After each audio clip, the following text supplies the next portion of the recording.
When fall crept up this year, I began to want a trip. I had previously tried shrooms and acid, but was not completely happy with my experiences with either. The acid was of poor quality and I gave myself a horrible shroom trip by taking them while I was in a miserable, stressed out emotional state. I had been growing cacti indoors since last fall, San Pedro, achuma or T. Bridgesii, and Peruvian torch, but had been very reluctant to try them, because cacti grow rather slowly and therefore my material was in short supply. I did not want to waste it on a bad or mundane trip.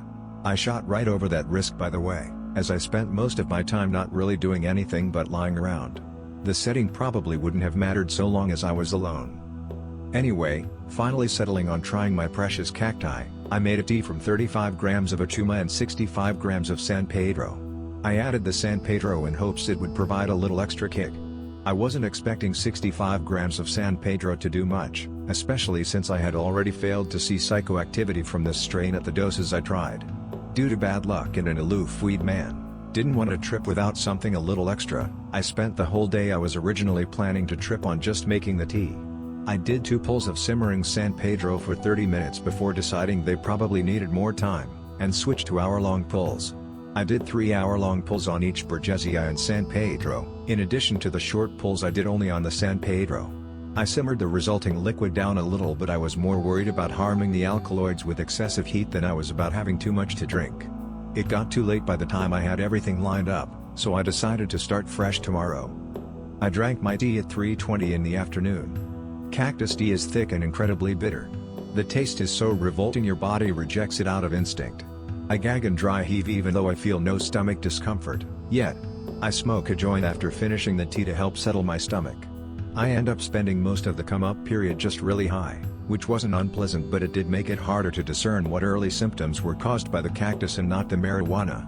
In fact, my green was a little stronger than what I am used to and probably caused most of it. For instance, I wrote down goofiness at T plus 10 minutes, which in retrospect was probably just me being high. Anyway, I chill out and watch Pineapple Express. I've seen it a million times, but it's one of my favorites even when I'm not blazed. Nausea sets in about an hour later. It creeps up slowly and gradually, from mild stomach discomfort to the notorious purge, which hits me at T plus 2 hours, an hour after my nausea began. The purge isn't so bad. It happens so gradually. For the past 10 or so minutes before the purge I had been creeping ever so slowly closer to my bathroom, bringing my laptop with my movie with me, just because I knew it would happen, not because I feared I would purge at any given moment.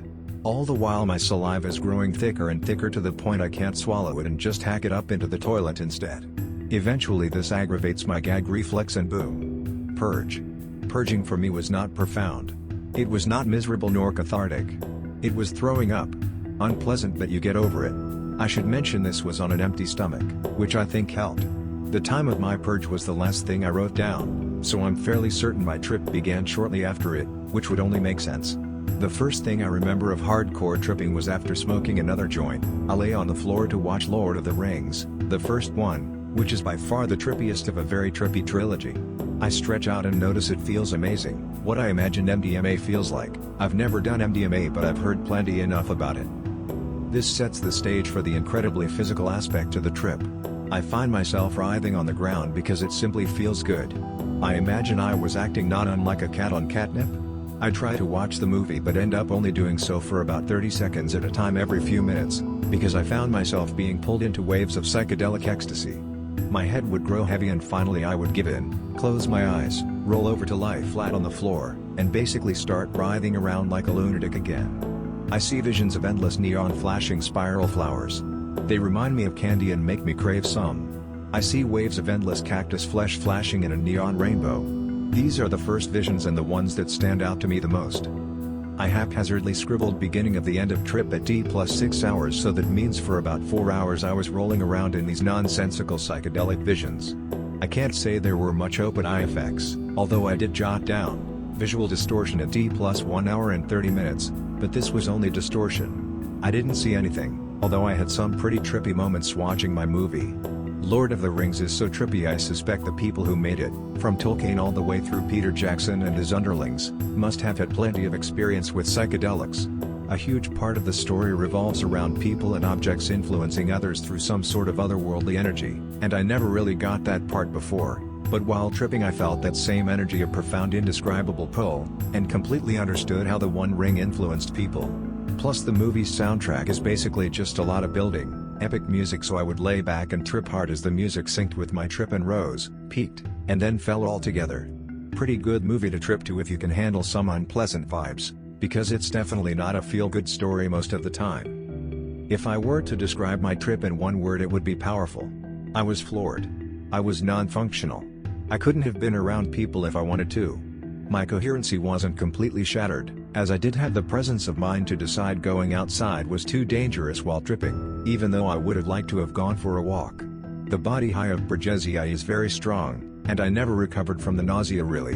In the future I would like to be able to get outside and experience more, but I had a great time despite the limitations. I think 30 grams of Bridgesii and skipping the San Pedro would have given me a more controllable trip, and having some anti-nausea medication around might have been nice. All in all, good shit, but my approach needs some tweaking. P.S. I don't think I got all there is to get out of my cactus material, so I plan on doing more, longer pulls and using an acid/base extraction. Maybe I'll have a report-worthy experience again soon. Reported dose: 36 grams dried Bridgesii and 66 grams dried San Pedro.